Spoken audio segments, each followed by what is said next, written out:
The FV214 was a British experimental heavy tank destroyer that was designed in the early 1950s to counter the Soviet IS-3 heavy tank. It was based on the FV214 Conqueror heavy tank chassis, but armed with a massive 183mm gun, the largest tank gun ever made. The gun could fire high-explosive squash head (HESH) shells that could penetrate up to 254mm of steel armor.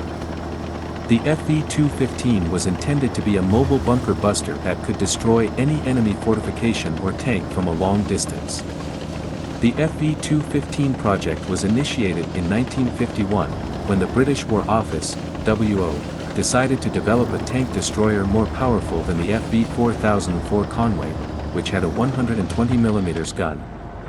The WO assigned the task to the Fighting Vehicle Research and Development Establishment, FVRDE, which was responsible for designing and testing new armored vehicles. The FVRDE proposed to mount a 183mm gun on the FV200 Universal Tank chassis, which was also used for the Conqueror. The gun was developed by the Armament Research and Development Establishment, ARDE, and was designated as the Ordnance, quick-firing, 183mm, tank, L4 gun. The gun had a length of 7.1 meters and a weight of 3.6 tons. It used a semi-automatic loading system and had a rate of fire of 2 rounds per minute. The gun could fire 2 types of ammunition, the HESH shell, which weighed 64.4 kilograms and had a muzzle velocity of 256 meters per second, and the practice round, which weighed 43.1 kilograms and had a muzzle velocity of 549 meters per second.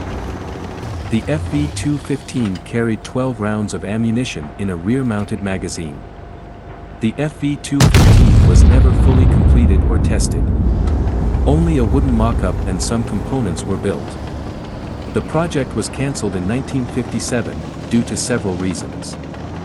First, the FV215 was too heavy and cumbersome, weighing 70 tons and having a length of 10.9 meters. It had poor mobility and maneuverability, and required a large crew of 6 men.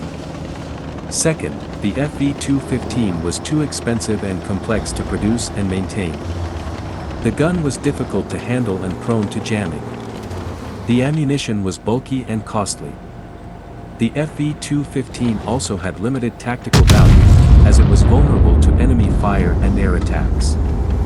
Third, the FV215 was obsolete by the time it was designed, as the IS-3 was no longer a threat and new anti-tank weapons, such as guided missiles and rockets, were developed. The FV215 was therefore abandoned and never entered service. The FV215 remains a fascinating example of British engineering and innovation, as well as a testament to the Cold War arms race. It is one of the most powerful and largest tank destroyers ever conceived, and has become a legend among tank enthusiasts and gamers.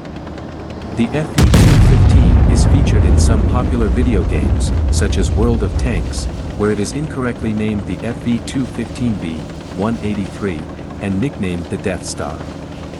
However, the real FV215 was never given a name or a suffix, and was simply known by its designation.